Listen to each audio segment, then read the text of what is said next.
Driving under the influence remains one of the most prominent issues facing our country today. In 2020, 30% of all traffic-related deaths in the U.S. came as a result of impaired driving.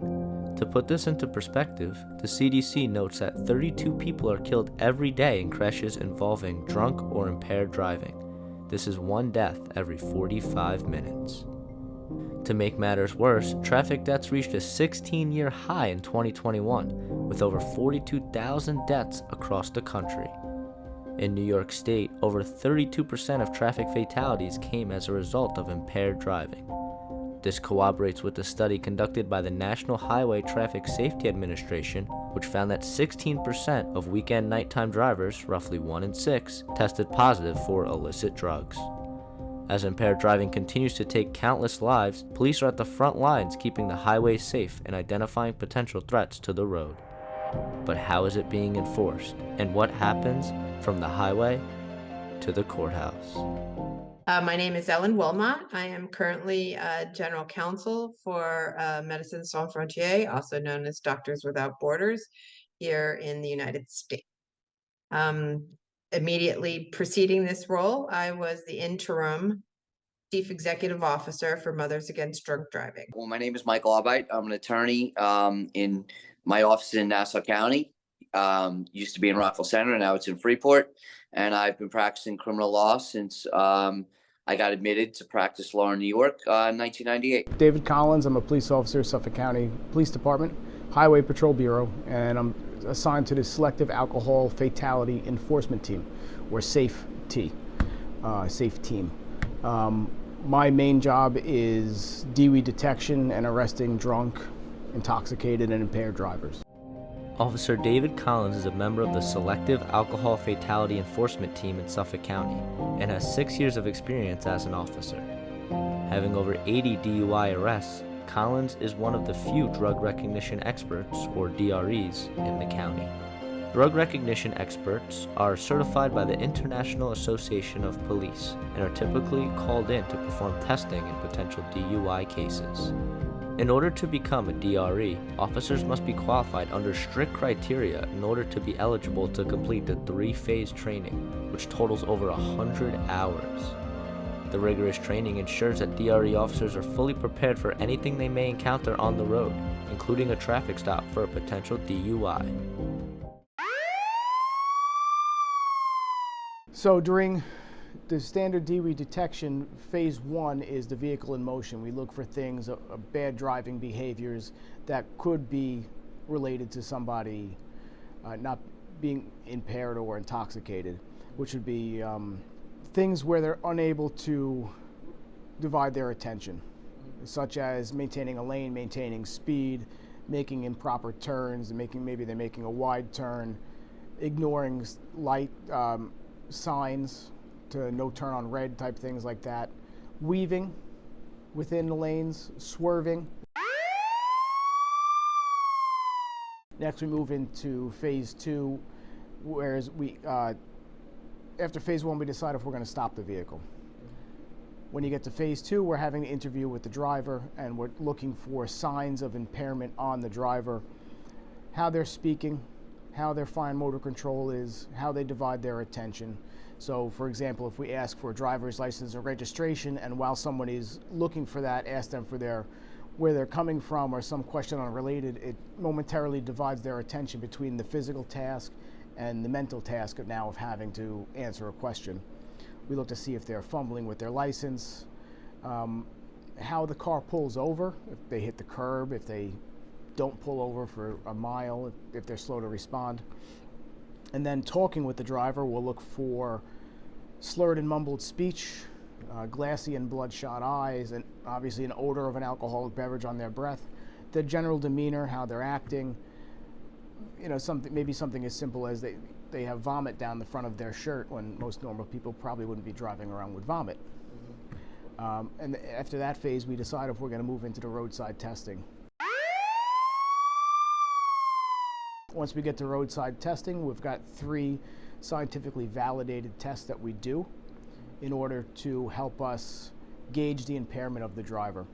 The first of which is the horizontal gaze nystagmus test, which is where we take a pen kind of like this, and we'll instruct the person after doing a medical rule out to make sure, because there are certain medical conditions that could mimic someone being intoxicated, such as diabetes, stroke, a head injury, things of that nature. We'll conduct our medical clearance, and once we decide that we're clear to move into the testing, we'll have them focus on a very small stimulus, like the tip of my pen here where the light is.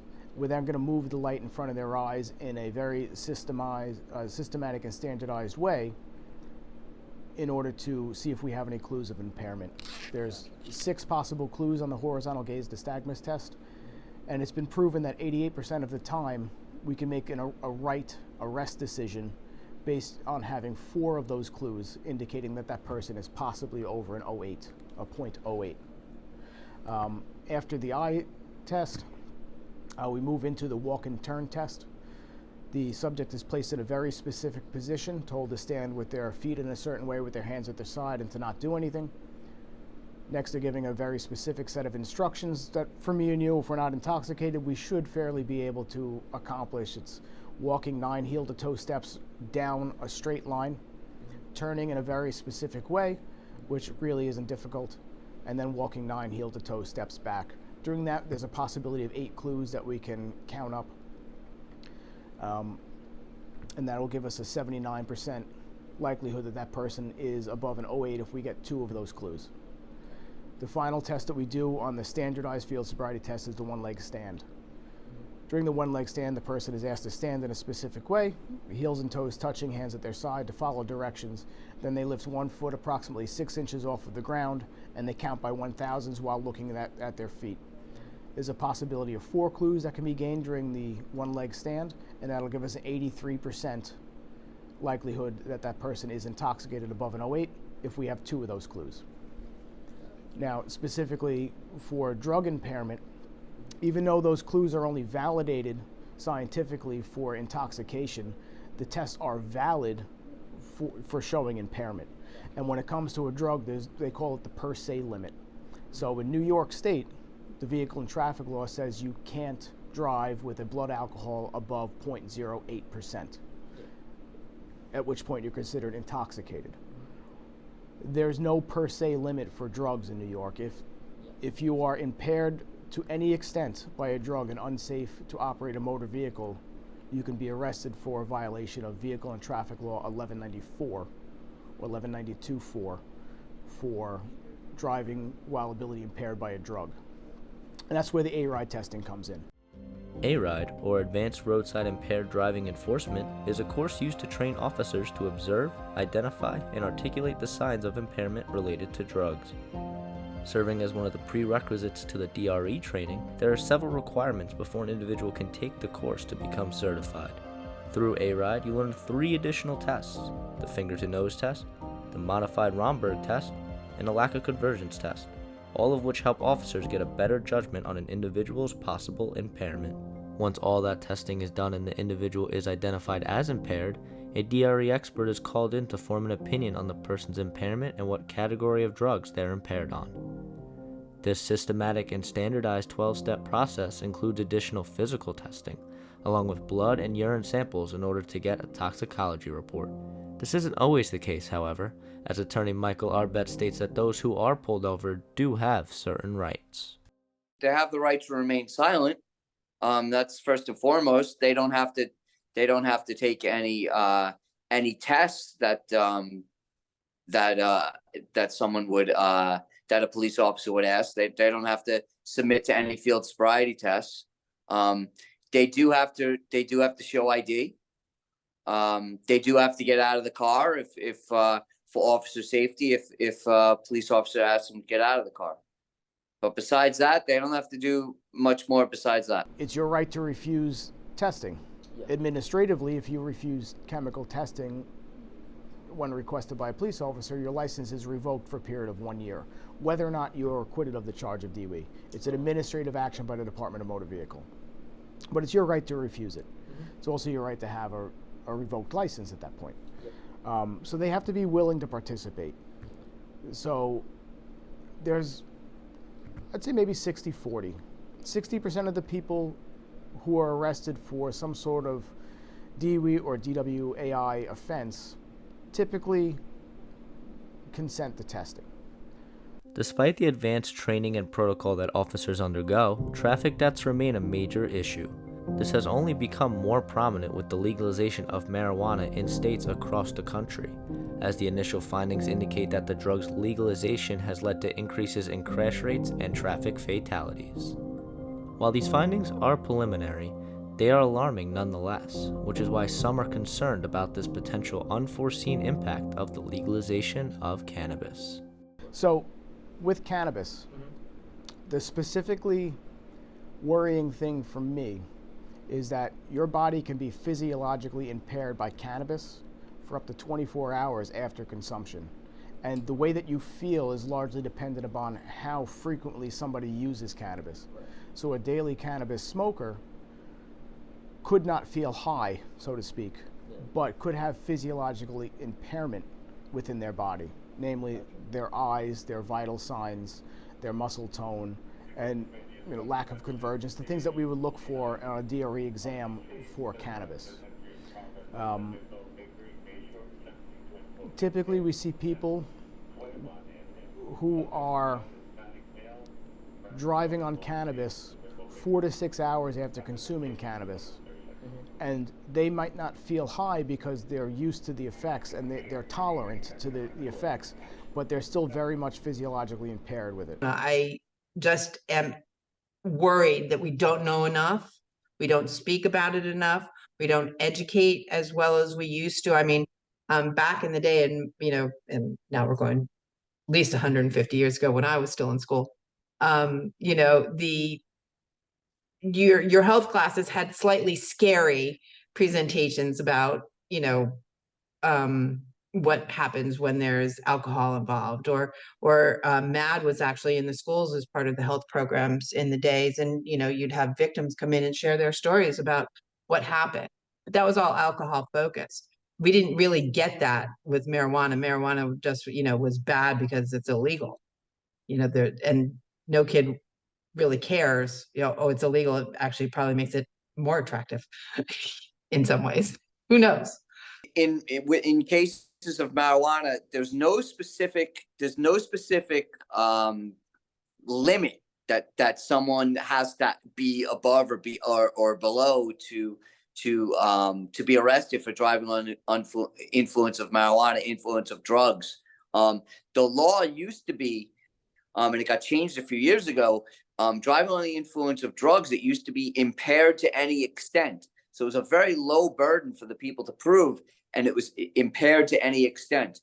They've since changed the law in 2021, and now it reads, basically it reads the same way driving while intoxicated reads, which basically says the language is, a person's ability to operate a motor vehicle is impaired by the use of a drug when that person's use of a drug has rendered that person incapable of employing the physical and mental abilities which that person is expected to possess in order to operate a vehicle as a reasonable and prudent driver. So it's really operating the vehicle as a reasonable, prudent driver, but there's no limit of what's in someone's system to show, and that's a slippery slope. The law change mentioned came under the Marijuana Regulation and Taxation Act that was written into New York State law on March 31st, 2021. With that being said, more legislation could be on its way in New York, as Senator John C. Liu, among other legislators, have been campaigning for a lowering of the legal limit for blood alcohol concentration to drive from 0.08% to 0.05%. Regardless of what drug an individual may be impaired on, Attorney Michael Arbet offers a few suggestions for those who might find themselves in that predicament. Well, I tell people a lot of times, if people have, especially with driving under the influence of drug cases, that's the time to refuse a test. Or especially if they've taken it just very recently. If it's in your system, well then you're gonna have to hire an expert. Again, it's gonna be expert v expert. It gets expensive to show that that this person takes this.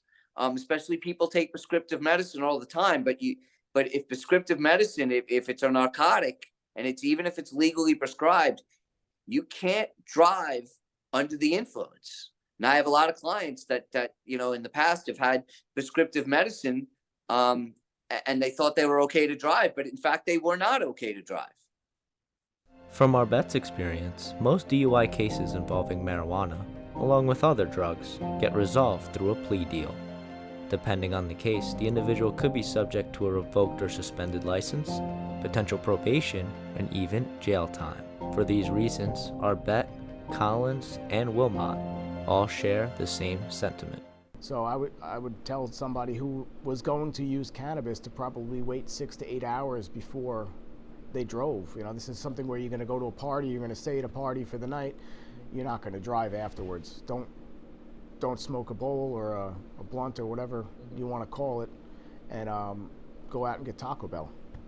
Just Uber Eats it. I would say absolutely do not do it. That would be the biggest thing. People think just because it's legal that they could. I tell people marijuana's got a very distinct odor. It smells really bad. The smell lingers. So I tell all people, especially young people, do not smoke in your car.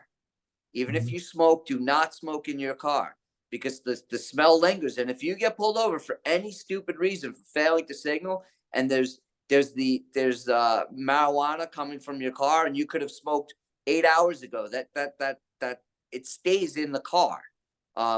You're gonna get out, you're gonna get tested and possibly arrested for driving under the influence. I think that ensuring that parents and are having the conversations that they need to have, open and honest conversations with their kids, I think that's really important. I think that creating a culture of, and I'm not a prohibitionist in any way, shape, or form, but creating a culture where you take personal responsibility. So that if I choose on a Friday night to go out to dinner with my friends and have a glass of wine at dinner, I Uber home. It doesn't matter if I have one drink or 20, I'm Ubering home if I have one drink. Just make a plan ahead. I think working and partnering with the alcohol industry to ensure that appropriate messaging about alcohol, maybe we do the same with the cannabis industry, to ensure that marketing of products comes with a reminder, or at least tagged with the sense of, it's not drinking responsibly or smoking responsibly. It is, if you smoke, don't get behind the wheel of a car. It's a pretty easy math if you think about it.